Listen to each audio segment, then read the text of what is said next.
أعوذ بالله من الشيطان الرجيم بسم الله الرحمن الرحيم الحمد لله رب العالمين الصلاة والسلام على رسولنا محمد وعلى آله وأصحابه وأتباعه وسلم. Assalamu alaikum wa rahmatullah.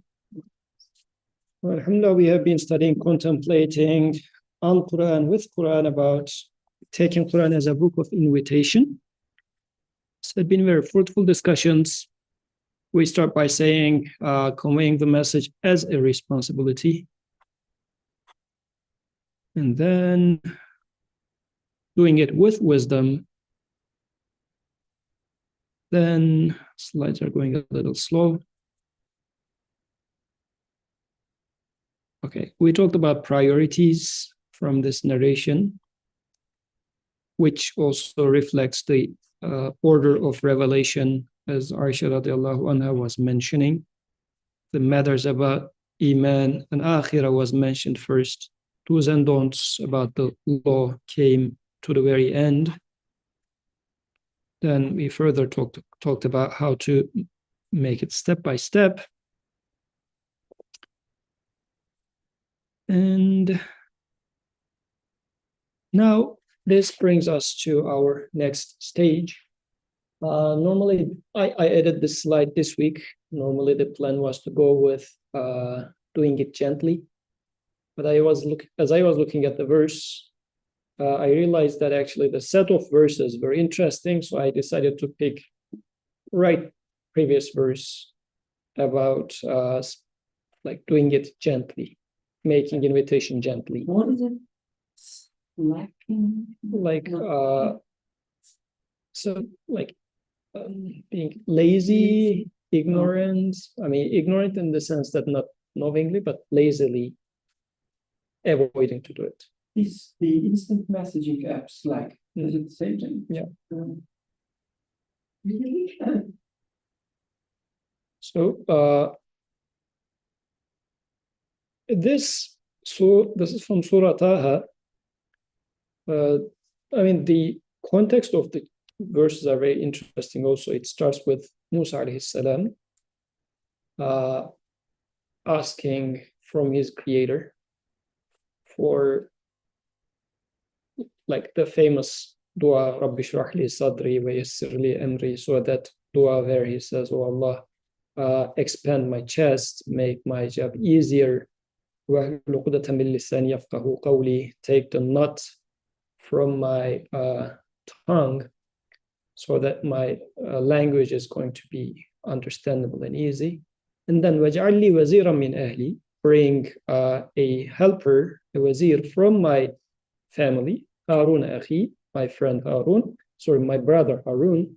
And then verses continue. At the end, the verse concludes by saying,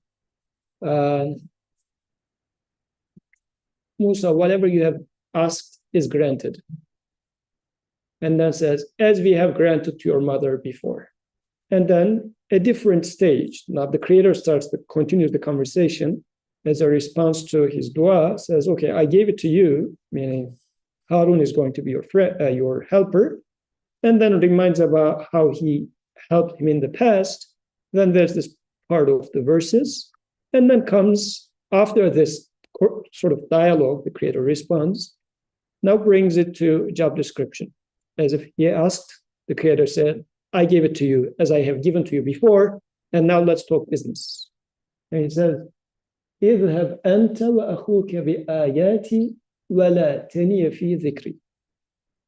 Go you and your brother with my signs, and slacken not either of you in keeping me in remembrance. So he was commanded to get into this job of invitation. He asked for a helper. Now the creator said, okay, granted, I gave you the helper, but now you, both of you, go with my signs. So this is the beginning of job description. You are recruited. So this is how job description starts. Go, you and your brother, so do it together, with my signs, and do not slacken keeping me in remembrance. a very short verse, but includes so many things about invitation. What is your take from this verse when you are going to take the message of Quran and know your creator is saying that go you and your brother?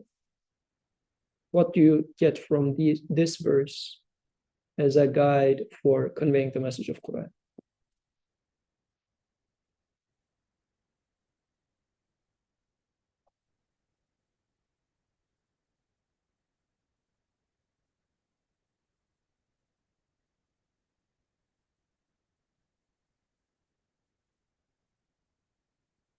Okay, as I'm not hearing anything, so let me start by putting something. So togetherness, first of all, is in here. I mean, this is what Musa alayhi salam asked for a helper from his family for this endeavor. But like they are going as two people, but as Imam Nursi mentions, with true like sincere togetherness, 1 + 1 does not make 2, but as if it is putting 2 ones side by side, it makes 11, is what he is suggesting.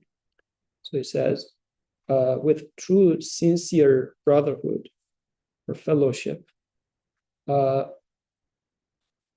if the invitation is made or service for the purpose of religion is made, it's going to like, outcome is going to increase exponentially. 2 people can make the job of 11 people in a sense. So Musa alayhi salam in here is being suggested to go you and your brother side by side, like 11, not 2. That's an important part of invitation, not undoing what the other one does, or not simply adding linearly, but adding side by side or shoulder to shoulder, which could also be observed in prophetic practice when during the prayer, like Imam always turns back before the prayer and says like shoulder to shoulder and whatnot. I mean, this is a prophetic sunnah. Bless you. It's a prophetic sunnah, but if we think about what might be lying underneath it, is this suggestion in here. And in narrations, they say that Sahaba's clothes were start to get old from their shoulders, like they were standing so tight, shoulder to shoulder, that their clothes would start getting old from the shoulders. This is a symbolic meaning in there as well. It was not simply that, like, for example, one of my friends, when I used to like press him in the prayer, he would say, just go away, man. Like, let's do the prayer, relax way. Why are you making me so much like squeeze? But I mean, Prophet's suggestion is to have it squeezed, but there's a meaning behind this. So staying shoulder to shoulder, as if not to leave gap in between 2 of the friends, as if you are like protecting something behind. So taking this sort of a togetherness. They also say don't let Satan get in between. Yeah. So, but if you think about it, in this like conveying the message, it's not one-man show. It is like a concerted effort, if you like, as Musa alayhi salam and Harun alayhi salam is exemplifying. And the creator is also saying that you two go together. It's not like one of you goes together on Sundays, the other one goes on Mondays. Like it's a effort that you guys are going to do together, which should be something to think about really in general. Because as Maryam was saying, we were talking about this with Maryam, she says, we can read it from reverse as well. If you go together, you are multiplying the power by tenfold, like by joining Harun, joining Musa is multiplying his efforts by 10, not simply by 2. But by not going, reducing the power by 10 as well, by not joining. So this is something to keep in mind when saying that, I mean, what is my small contribution to this? As if the Creator is saying that, no, your contribution to here is going to be big, not from creation point of view, but since together we are asking from our Creator, rather than asking one, now we are asking 11. I guess in this regard, togetherness in here is the first emphasis that I am reading from this verse. But also, if we keep in mind, we talked about Nuh alayhi salam's case before, right? In terms of like his family, how his son was among the disbelievers, and he asked from the Creator, and then the Creator said, he is not from your family. And now Musa alayhi salam asking someone from his family. And now, in this case, this part of family is being suggested to, yes. So what makes a family can also be understood in this regard then, because in that case, son of Nuh was not standing with him, and he was carried away with the waves, and he was among the drowned. But Harun is standing with his brother in the message. So this is also signifying what real brotherhood, sisterhood, fellowship lies in, or real family lies in. And in this regard, a real brotherly togetherness in path of the religion is what's going to be there, as has been the case with Sahaba. Like they were so much into this that in the battlefield, they said that if my father was to come, I would have slain him, because this is the idea of where real brotherhood is lying. Brotherhood in the message, or brotherhood before saying La ilaha illallah. This is where the real friendship lies, or family lies, per Quranic perspective. This was the first part that I take from the verse. Anything else you would like to add? Yes. This idea that you to keep just keeping that I think this has come again, like the recurring thing in the past few weeks of how sometimes when one conveys the message, especially us, we have maybe sometimes a tendency to take some kind of ownership of the way conveying it to the point where it's almost like we forget that it's Allah's message to convey, and our responsibility is just to do it without worrying about the outcome, or without feeling like the outcome belongs to us. So I think continuing to remember Allah and remembering that it's His side, that we really are not like in any way owners of either the message or the way that it's conveyed. Rather, we're just we're really just slaves of Allah, conveying it without feeling any kind of entitlement or ownership in how it's conveyed. Mm-hmm.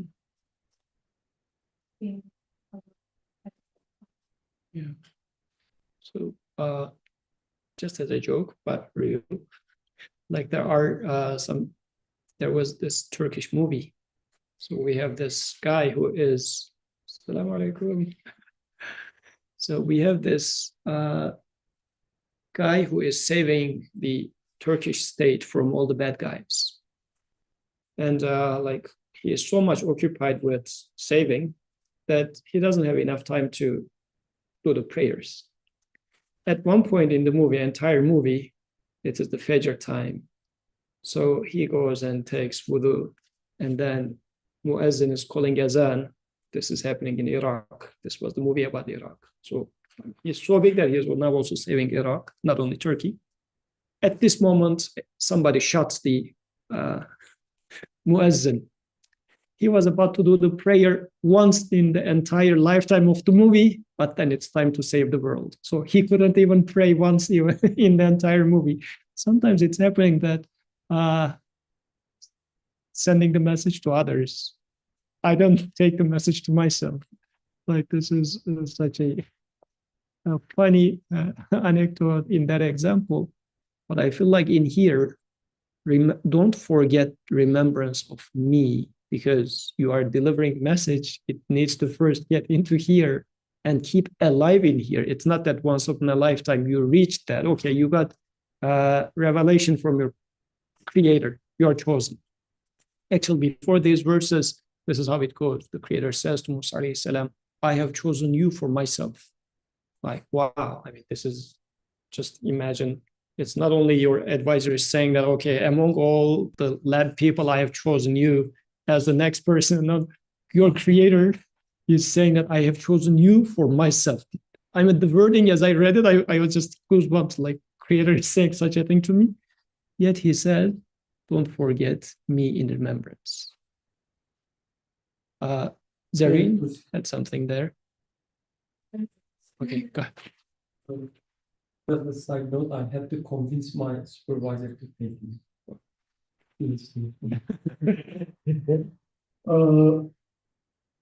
So this remembrance part, like together with what he said and what you said. So we can take like feet literally in two ways, right? Like in remembering, speaking to the person who's like one. Also in remembrance, it could be for the one that received the message as well. Like with my signs, so you take the signs of the creator as your arsenal, the weapons, and also the remembrance as your weapon. You can take it that way, saying that these are the things, tools that you would use. Keep reminding people about their Lord, about the who is behind all the signs. I guess that's the obvious way to take it. But also, as you said, you can take it as remembering as well. Take my signs, study them with others in your duty of delivering the message.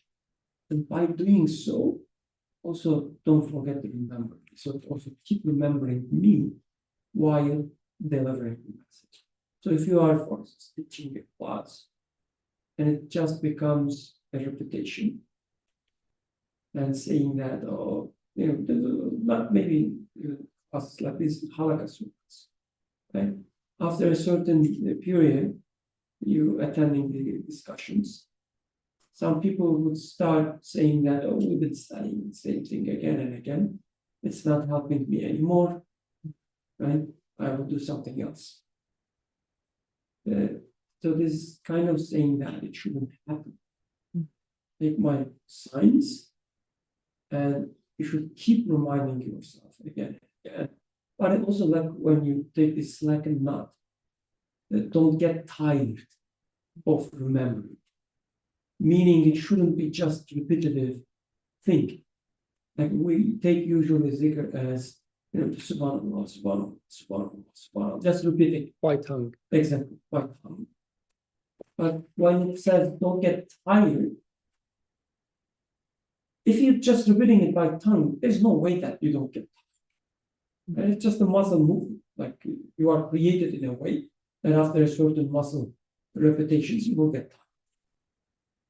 But you will not get tired if every time it means something new to you through the science.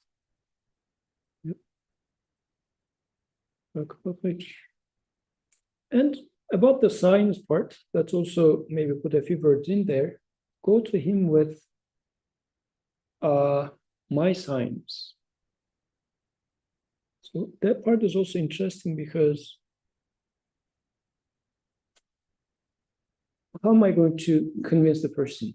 Like you're going for inviting that person, but how shall I invite that person? Inviting the person with, go to them with my signs. Because if it was, let's say, in this case, actually, they are going to a king from another king, from the real king to a made-up king. And if you were to, like, if somebody to come in here and bring me some letters from a king, I would say, what's your sign? Like, there needs to be some signature. Otherwise, how would I know? Maybe you're made up talking. So the convictions are going to come from the signs. And in various verses in Quran, it all talks about there are signs everywhere in the heavens and the earth, in yourselves. So then today, if I'm going to talk to a person, let it be a Muslim, like self-identified Muslim, or a self-identified non-Muslim. How shall I talk to that person? With signs of my Creator from themselves, from the environment that they live in, so that it becomes relatable.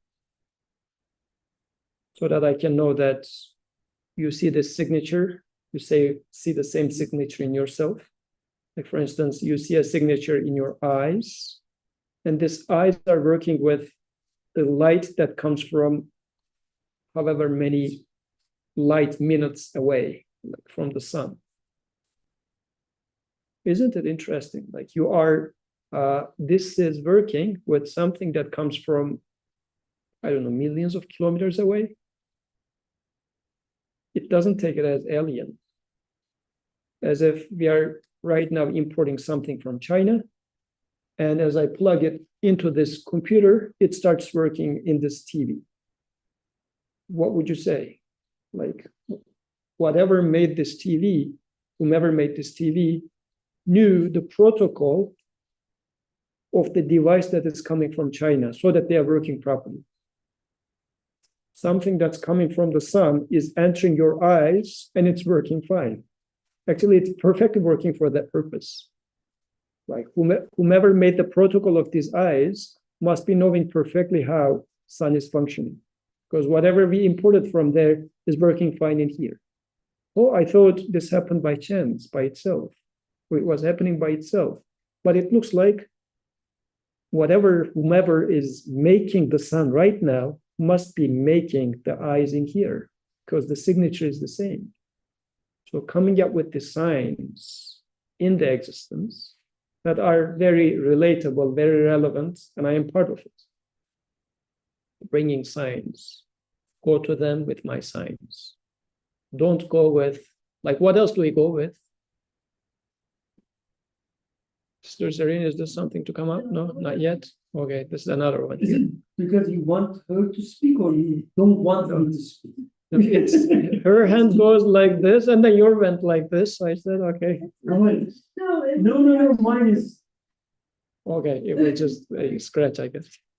The mind part is also important. Like, so in your example, for instance, if you take it as a scientific discourse, like just talking about the electron, photon, whatever, your eyes, and you talk within, again, a scientific discourse, it will probably go nowhere.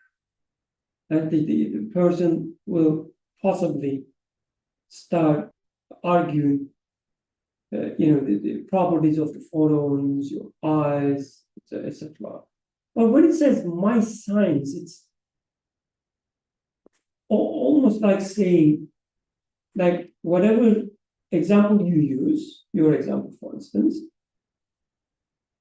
somehow you have to emphasize the name of the creator, the quality observed there. It can't be just, how elegant this is, or how interesting it is. It should be something like the wisdom or knowledge or choice, power observed there. So otherwise it will be just a sign, just a complexity. But when we say my signs, you should be tying back to the creator. So in this regard, I guess it would be, because as also follow-up, when Musa alayhi salam really goes to Pharaoh, the way he talks is, so he says, who is your Lord? Like, he is asking like mockingly. And his answer is, my Lord is the one who creates you and me and everything. And he keeps talking about how it's the same signature, because your creation is not happening in the vacuum. Whomever creates you is creating me. Are you aware of that? Let's look at the signature in both of us. It's coming from the same hand. And it's not only that, he creates everything. And then he says, wahada, gives them guidance as well. It's not that he creates and lets them happen by itself, but also the things are changing in a course of events. Like Bushra was a tiny baby, now she's a toddler. Like Heda, her creation is being guided as well. And it's happening within a measure that shows the same signature everywhere, showing this togetherness in the creation of events and saying that my Lord is the one who does all of this. While this is happening, you are just claiming to be Lord of people, because Pharaoh is also claiming to be a Lord of people who are benefiting from the Nile. Like in a power vacuum, he's claiming to be a Lord. He's not the Lord of Rome, for example.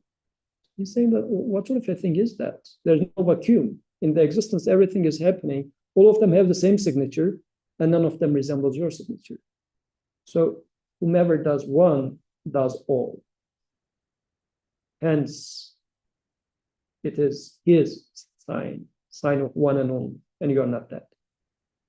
So showing this ahadiyya, like saying that as you see everything in this existence, and it is coming from the same hand. Nothing is happening in the vacuum.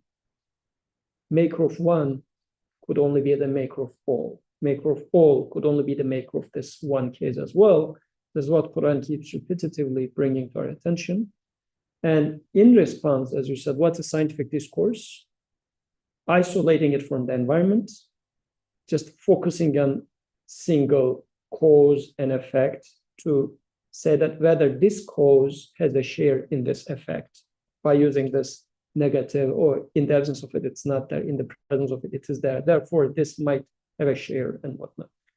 So this attitude is being negated by, like, Quranic attitude is totally different. Quranic methodology is different in the sense that we do see the same signature everywhere. There's no vacuum that's happening. Hence, maker must be the maker of all. I do see some question marks there. Say something, then, please. This was for Sister Aisha. You're good? Yeah. Okay. And if there's a question mark, it's good that we talk about it rather than postponing it. Okay. So after this verse, اذهبا إلى فرعون إنه طغى. Go, both of you, again, like in all these verses, both of you are being emphasized just to strengthen what we were mentioning before. Go, both of you, to Pharaoh, for he has indeed transgressed all bounds. فقولا له قولا لينا لعله يتذكر أو يخشى. But speak to him gently, perchance he may take warning or fear.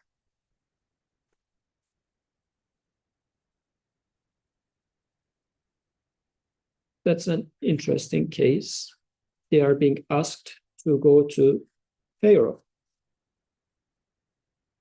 not to your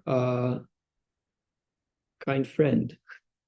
They're being asked to go to the tyrant. And when they are being asked to go to the tyrant, it's not like go and like they're going to him with a message. That's the interesting part. It's not like this guy is already messed up. And I mean, the verse says he has transgressed, but it doesn't say that his deal is sealed. Forget about him. Just try to save the Israelites, and that's your mission. It's not as such. They are being invited, suggested to go there with a message, but use a gentle language so that لعله يتذكر أو يخشى, so that he may pay heed or remember, take warning, or fear. Something is about to come out from there. No? You're getting really good. No, I was just, yeah, I was thinking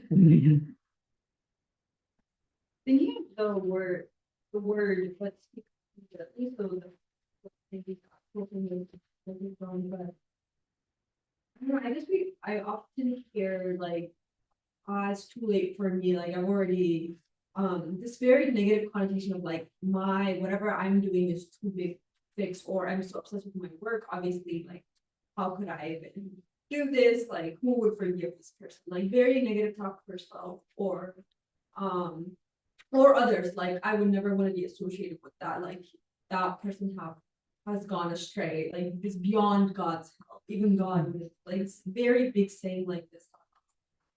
And then it's such a contrast to this where there's a clear recognition of the person's error, but it's not a stamp on that person completely either. There's still a chance of like, you ultimately don't get to judge that person. Like, I think that's the difference for me. It's like, it's saying like, you go present this case gently. Ultimately, whatever his end is will be up to God to like finish. Like, that's not my job. Like, there. So I find that really interesting, that there's like mercy very clearly being pushed in things. And interestingly, the creator is speaking that, right? So this la'alla here, like perchance, maybe, sounds as if like this creator doesn't know what's going on, but it's a guidance to us, as if saying that from your perspective, you don't know whether the guy is going to reach guidance or not. Go there with the hope that he might find guidance. It's a bad translation. Perchance, like in Quran, chance. Yeah, but it's hope that sometimes it's how they translate it. It's hoped that, but again, it doesn't apply to the creator in any case. Like, I hope he will get, like, this is not, but again, creator is like, Quran is speaking to me to find guidance.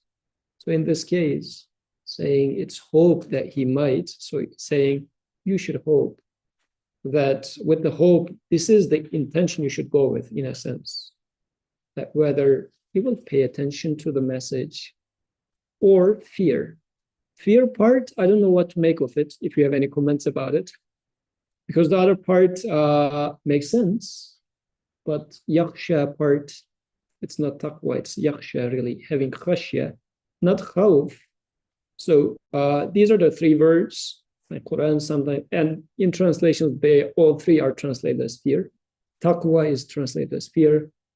Yakhsha, khashya is translated as fear, and khawf is translated as fear, but they are different. So taqwa is like being conscious of something, as if like from fire. This is the example they use. There's fire and you're showing caution to stay away from fire. So being vigilant, cognizant. That's why sometimes they translate as God consciousness. Khashya has this fear with an awe. But khawf is more so like fear from either grandeur, or fear really of somebody like smacking you. I guess this is the most one that resembles fear of we know about it. But khashya has a sense of fear with an awe. Yes. I was thinking of like how, like different way of like finding faith and trusting the Lord feels differently. Also, some might find it appealing to like learn and then process and then say like, this is why I believe in Allah. Others just fear the consequence, the possibility that this thing exists and that there is that, like that fear is what binds them to whatever that they're doing. And I don't know like if that's right or wrong, but like I certainly know that also exists. And like that made me think of that too, like the consequence itself, the possibility that that thing exists, and I don't want to face that consequence. Therefore, like I choose to put my faith in this, like that concept. Actually, that's a good point, because it's not only one door that opens to people.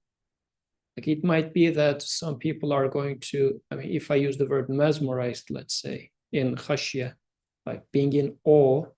So by you bringing the signs, they might realize grandeur of the maker, the creator, and then feel like mesmerized or fall in awe.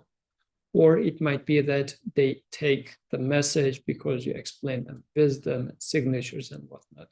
So there's no one way really that opens the doors to people.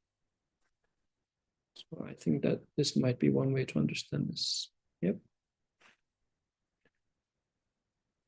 But it's qawlan layyinan. How about qawlan layyinan parts? Saying it with a soft language. Speaking to this Pharaoh with a soft language. Yes. Yes, when I think of maybe speech that isn't gentle, for example, like if you're just trying to be like too aggressive in like the message, it just triggers someone else's maybe defenses more than if you were to try to like like speak with like maybe a softer voice, but not compromising. Because I guess the other thing that I get kind of concerned about is if you speak, for me, speaking gently has a real correlation with like maybe compromising some of the message, like you're just trying to cater completely to this person, which maybe connects to keeping the remembrance of Allah as you're going. But yeah, I guess like in general, I think people respond better to a softer attitude than Actually, that's a very interesting point, because we should also extrapolate this to when you're speaking to your love mate today. What does it mean to speak to them gently? Is it like gently to their person, gently towards their ideology? Because it's another thing. People are identifying with, like, I am a scientist. And what you're suggesting is attacking my scientific tenets of my scientific belief. What sort of a language shall I use towards tenets of their belief? Is it going to be gentle? What does it mean to be gentle in this regard? Yeah. And also, are we talking about like voice or gentle in like the actual message itself? Because when I think like gentle, like I think often like kids, right? Like if I want my little brother to calm down, if I yell, he's gonna like be more like annoying than if I'm just like, okay, what exactly are you? Why are you this way? Then I have a better chance of getting to him versus like the other thing I also thought about is actually what we talked about earlier, that sometimes when we are trying to convey a message, the more passion we have in it, the more we can actually lose and start feeling like you own that message. And it doesn't come out. If you're gentle, you're more in control of your emotion and you're just trying to pass the message as is rather than take control and owning the messages and trying to figure out like the best way to articulate, the best way to get this person to believe you. Versus if you're gentle, you're just like, okay, here's what I have, and, kind of do with it. So I also think about from a point of like your own actual self-control of that message. Okay, inshallah, we will remember that comment at the end as well. Okay. Because that's an interesting balance. You're right. Like being zealous about message sometimes comes out as like repulsive on the recipient's end, right? So if the deliverer of the message is so zealous about the message, it sounds sometimes scary. And we will talk about ownership of the message as well in the next slides. But we will conclude with another type where Prophet was mentioned as you are about to kill yourself just because they don't accept the message. Like there seems to be multiple facets of it, and there must be a balance point. So this is something that we will talk about again. but you're right. Sometimes, yes, we are. Maybe it's because I'm putting some sort of claim of ownership when I'm delivering the message. That's why I'm starting to become aggressive about it. If this is where my aggressiveness is coming from, recipient will notice it. Like it is like if I am selling a phone and then trying to sell it to Birkan, and Birkan says, it looks like it's broken from here. And then I start getting like aggressive. No, it's not broken. It's just, you just pulled it too hard or something. Then like this sort of dynamics are very easy as you can detect it from seller's attitude. So if you're, selling a message or suggesting a message, the recipient is as human as you are, so they will detect what's going on. So that's correct. About the language, when it comes to, how about attacking or using the language when attacking that person's worldview? Because in a sense, you are suggesting an alternative worldview. Like in our discussions, sometimes we talk about science, the way it is being done. Let me put it this way. Otherwise, it's not like science as the study of existence, but science as it is being done today. And sometimes I use a language as blaming language, saying that, it's just so many things are happening. It's just like they're trying to deceive people or this and that. And then Birkan would say, well, not me. I am in this scientific society. Yes, there might be bad apples here and there, but not me. Why are you using this accusative language because of some bad guys over there? So problem laying in here, and maybe Birkan is part of the deal, but he's not aware of it. This might also be the case, but let's say he's saying that, no, you're really talking about these bad guys over there. The way I am doing it is I am honestly doing my best according to best practices. I am not making up data. I'm not photoshopping the graphs that we produce. So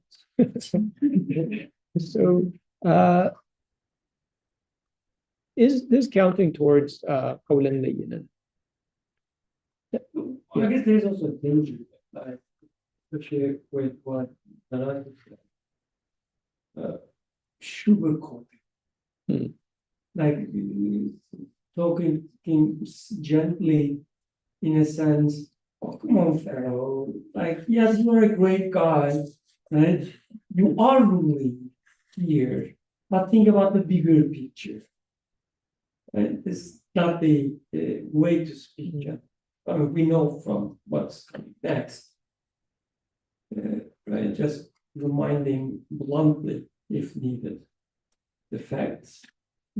But in a way that opening the door for acceptance as well, because sometimes we do it in a way breaking the dignity of the other person, so that even the signs are so clear and the argument is so obvious, he or she wouldn't be able to accept it because of the lost dignity.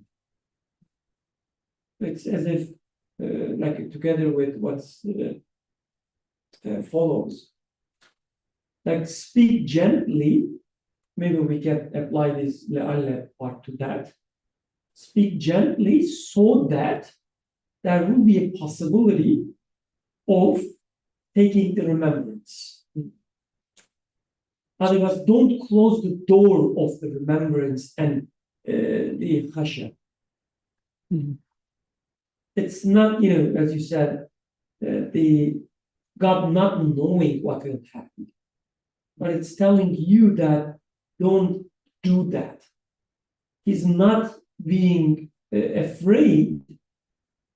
Shouldn't be your fault. The reason I'm highlighting it this way is in one of the treatises that Imam Nursi has written, and it's about nature. He writes an introduction, because in this text, he's being a little too harsh when it comes to atheistic ideologies. He sometimes uses some language such as even the donkey were to become 100 times more donkey, he wouldn't have accepted such a sophistry. Donkey in Turkish used for usually Intellectually incapable. So he's talking about an ideology where it happens by chance. And to give an example, he uses this sort of language at some point. But at the beginning of this text, he makes a anecdote saying that in the environment that this text was written, he has been to, let's say, the capital of what used to be caliphate, and sees that people are not interested in neither religion nor anything. They are saving the country, apparently, but nobody has any notion of religion whatsoever. And even the atheistic ideologies are about to creep in. So in this environment, he gets so anxious and attacks those atheistic ideologies. But he writes an anecdote saying that normally, this is not my style of writing. I do use qawlan layyinan, like I do use a gentle language. That's why I'm saying that it is attacking ideologies as well. When attacking ideologies, he is using a gentle language, not explicitly maybe attacking it, but because in there, when he talks about it, whomever accepts this ideology needs to be like out of his mind, is practically what he's saying. But reader who can identify himself with such an ideology might feel offended. So this is why it's not a gentle language. But you can rather put it as, like, this ideology doesn't make sense. You might have taken this for whatever reason because you're going to, like, leaving some backdoor for the person to escape, saying that maybe this is what you have been brought up since childhood. This is why it sounded so normal to you, and you have been accepting it as a fact that by chance, actually, Nebraska could happen to become, I mean, it just happens sometimes by chance. And there's no way one can accept this, but maybe since you have seen it, you were prevented to even question this. So open up a escape point for that person. So this might be a way. Yeah.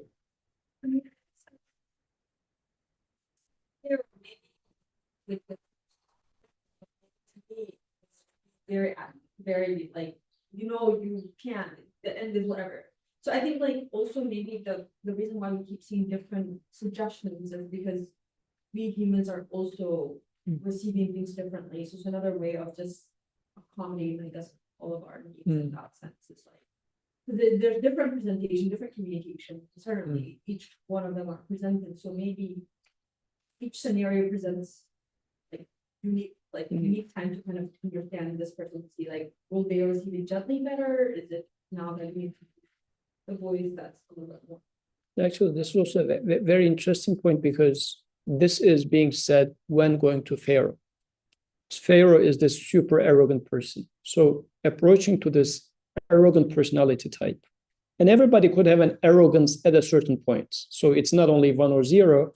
I have arrogance in some aspects and maybe humble in another aspect, or indifferent in another aspect.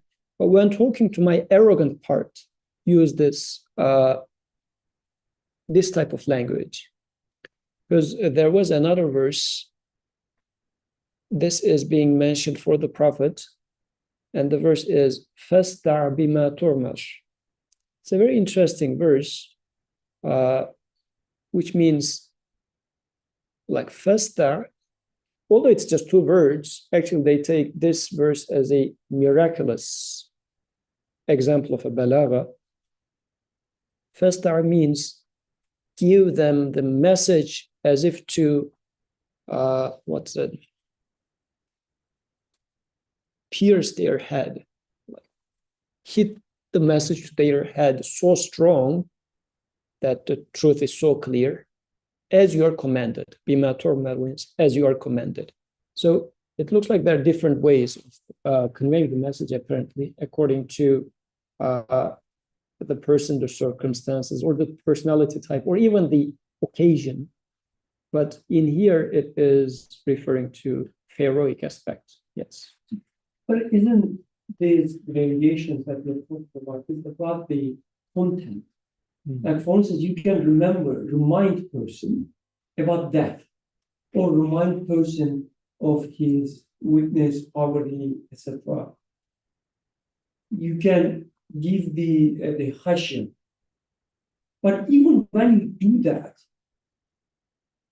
if they see you as an enemy, so the practical example, the way I started praying, like doing the daily prayer after certain, the breaks and etc., was a teacher of mine with his writing, talking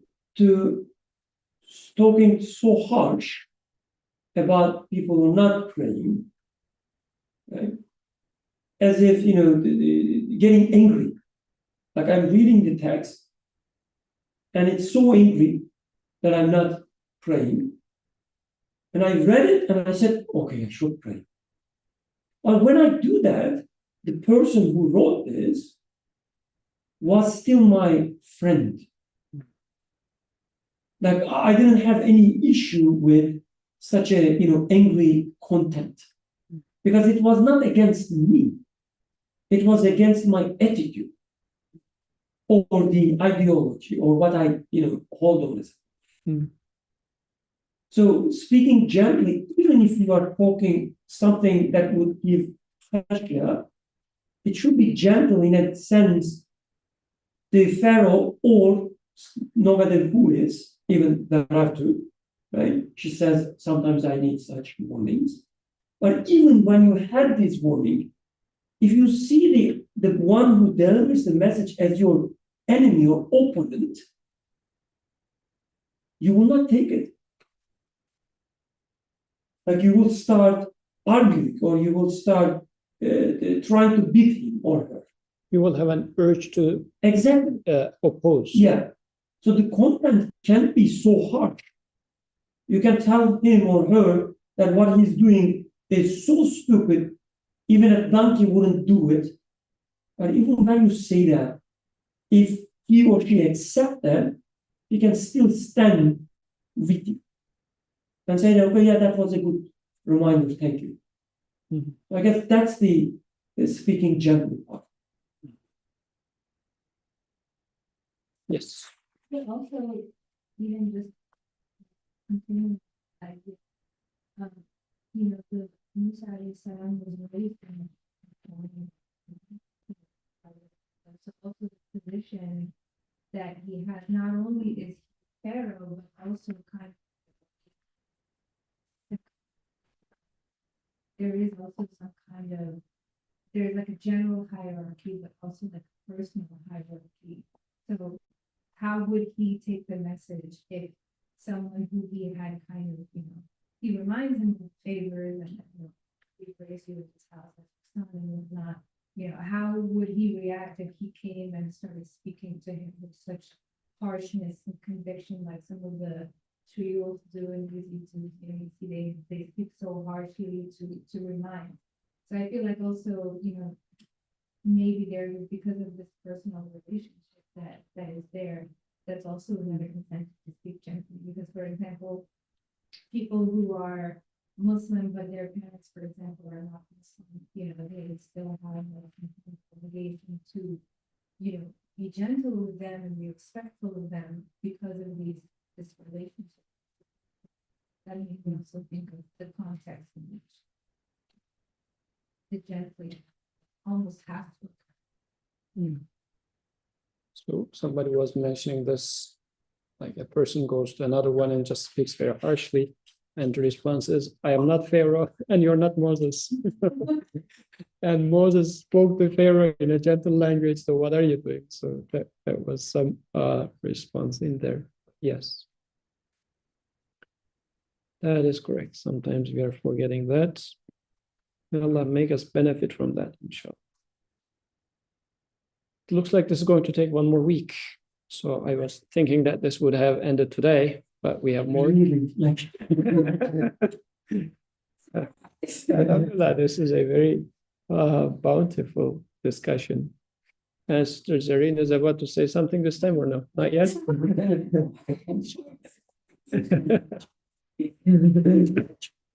Okay. So yes, so inshallah, let's conclude here for the week. سبحانك لا علم لنا إلا ما علمتنا إنك أنت العليم الحكيم وآخر دعواهم أن الحمد لله رب العالمين. الفاتحة.